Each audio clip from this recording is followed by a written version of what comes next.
사도행전 23장 11절 같이 우리 합독하겠습니다.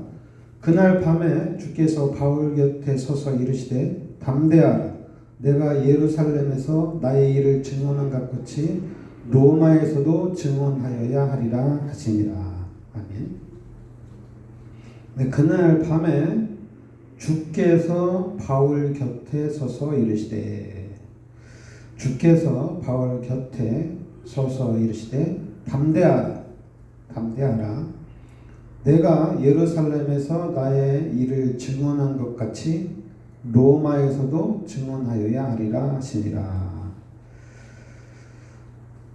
지금 이 바울이 예루살렘에 올라가서 이제 말씀을 전하는 전도하는 그런 현장입니다.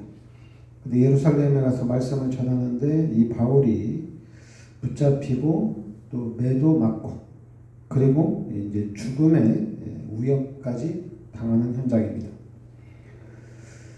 그리고 이제 바울이 이 복음을 전하면서 또 모욕을 당하는 그런 현장이고, 그러니까 바울을 죽이려고 하는 그런 현장인데, 그때 그날 밤에 주께서 바울 곁에 서서 이르시되, 바로 첫 번째는 이제 예수님이 핍박받고 있는 바울에게 함께 계셨다는 얘기입니다.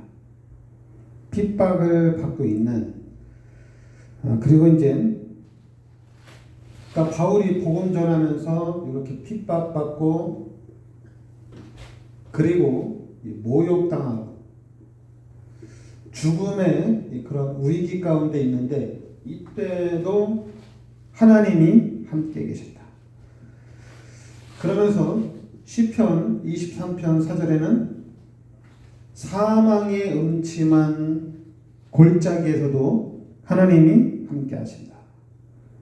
그러니까 우리 기독교인들은 어느 상황에서도 하나님은 떠나지 않으시고 항상 하나님이 우리와 함께 하신다는 얘기입니다. 그러면서 하나님이 바울에게 뭐라고 하냐? 담대하라. 담대하라 이렇게 말씀하시죠. 바울이 이 복음을 전하는 가운데 생명 걸고 왔지만은 이 바울에게도 두려움이 찾아오고 그리고 이 낙심이 됩니다. 그런데 이 두려움과 낙심을 느끼는 바울을 하나님께서 책망하지 않으시고 뭐라고 하냐면은 담대하라. 담대하라는 얘기입니다. 그러면서 그 요한복음 16장 33절 말씀에 보면 세상에서 환난을 당하나 담대하라. 내가 세상을 이기었노라. 이렇게 두려움과 낙심 가운데 있는 바울에게 하나님이 담대하라. 걱정하지 말라는 얘기입니다. 담대하라. 그 상황에서도 주님이 함께 하시면서 하나님께서 이길 수 있도록 인도해 가신다는 얘기입니다. 그러면서 11절에 보면 담대하라. 내가 예루살렘에서 나의 일을 증언한 것 같이, 그러니까 내가 예루살렘에서 나의 일을 증언한 것 같이. 여기서는 이제 바울의 이런 충성을 하나님이 기억하신다는 얘기입니다. 네가 예루살렘에서 나의 일을 증언한 것 같이. 그러니까 사람들의 눈에는 실패처럼 보였지만은 주님은 바울의 사역을 인정을 했다는 얘기입니다. 그러니까 하나님께서는 그 하나님의 기준, 이 하나님의 기준은 결과도 있지만은 결과가 아니라는 얘기입니다. 하나님의 기준은 결과가 아니라 이 바울의 충성이라는 얘기입니다.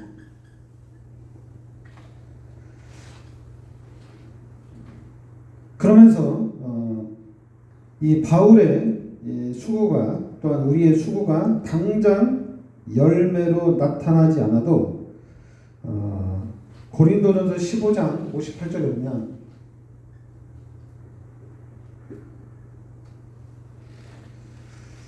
너희 수고가 주 안에서 헛되지 않은 줄을 알미라. 그러니까 우리가 주님을 위해서 하는 이 수고가 헛되지 않고 기억이 된다는 얘기입니다. 그러니까 예수님은 우리한테 원하는 게 뭐냐면은 하나님이 원하는 일을 따라가면 돼요. 또 11절 하반절에 보면 로마에서도 증언하여야 하리라 이렇게 나오잖아요.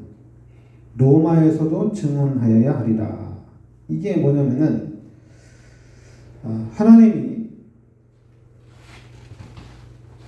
바울에게 하나님의 계획을 알려주는 건데, 그러니까 로마에서도 증언하여야 하리라. 그러니까 한마디로 바울이 예루살렘에서 이 복음을 전하다가 죽을 수도 있어요. 죽음의 위협까지 왔습니다. 이 바울을 죽이기 위해서 결사대가 또 준비가 됐어요. 제 바울을 우리가 잡아 죽여야겠다. 그 12절에 보면 날이 새매 유대인들이 당을 지어 맹세하되 바울을 죽이기 전에는 먹지도 아니하고 마시지도 아니하겠다 하고 이같이 동맹한 자가 40여 명이더라. 대제사장들과 장로들에게 와서 말하되 우리가 바울을 죽이기 전에는 아무것도 먹지 않기로 굳게 맹세하였으니 이제 너희는 그의 사실을 더 자세히 물어보려는 척하면서 공회와 함께 천부장에게 청하여 바울을 너희에게로 데리고 내려오게 하라. 우리가 그가 가까이 오기 전에 죽이기로 준비하였노라 하더니. 그러니까 바울이 이런 죽음의 위기 가운데 있다는 얘기입니다. 그러나 죽음의 위기 가운데도 하나님의 계획, 바로 로마에 가서 전도를 해야 된다는 얘기입니다. 그러니까 이 로마에 가서 전도해야 된다는 그런 사명을 바울에게 주고 하나님의 계획을 바울에게 보여주는 겁니다. 그러면서 예상치 못한 방법 16절에 보면 바울의 생질이 그들이 매복하여 있다 함을 듣고 와서 영내에 들어가 바울에게 알린지라.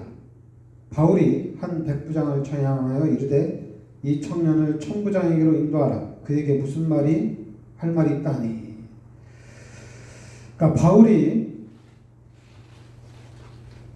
이렇게 죽음의 위기 가운데 있었지만은 하나님의 계획이 있었기 때문에 여기서 죽지 않고 로마로 가게 되는 그런 현장입니다. 그러니까 우리는 가장 중요한 게 우리가 참 중요하게 봐야 될 게 뭐냐면은 요 하나님의 계획이잖아요.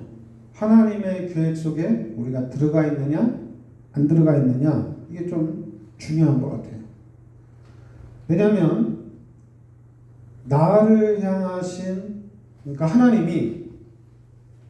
하나님께서 우리가 알았듯 하나님께서 요 나를 구원하신 거잖아요. 그래 나를 구원하시고 나를 통해서 하시고자 하는 요 하나님의 뜻이 있다는 얘기입니다. 하나님의 계획이 있다는 얘기죠. 그럼 우리는 그 하나님의 계획을 따라가면 돼요. 하나님의 계획을 붙잡고 있으면은 요 하나님의 계획을 붙잡고 있으면은 하나님이 이루신다는 얘기입니다.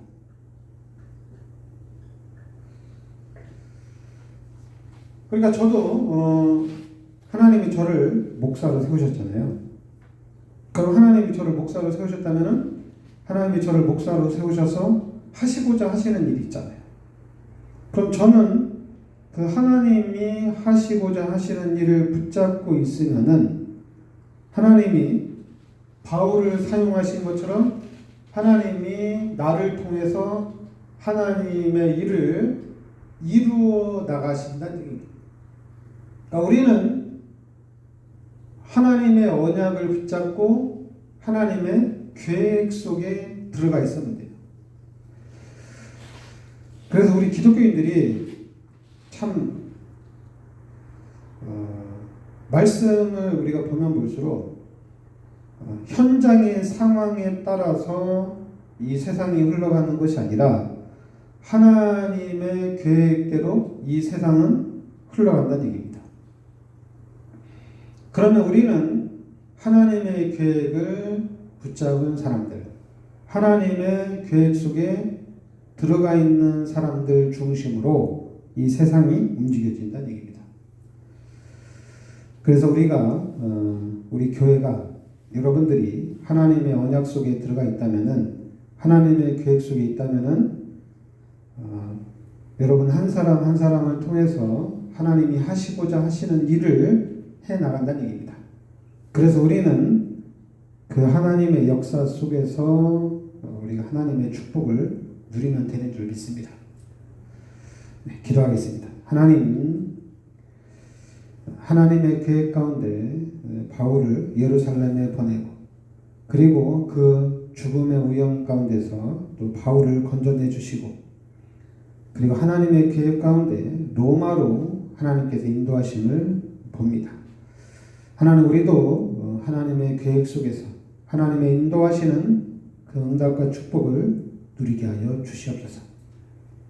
우리 성도들에게도 늘 성령의 충만함으로 함께하여 주셔서 하나님의 뜻을 붙잡고 하나님의 뜻이 성취되어지는 그 삶을 살게 하여 주시옵소서. 예수 그리스도의 은혜와 하나님의 크신 사랑과 성령의 내주인도 역사하심이 이 시대적인 축복 속에 들어와 있는 우리 성도들 머리 위에 항상 함께 있을지어다. 아멘.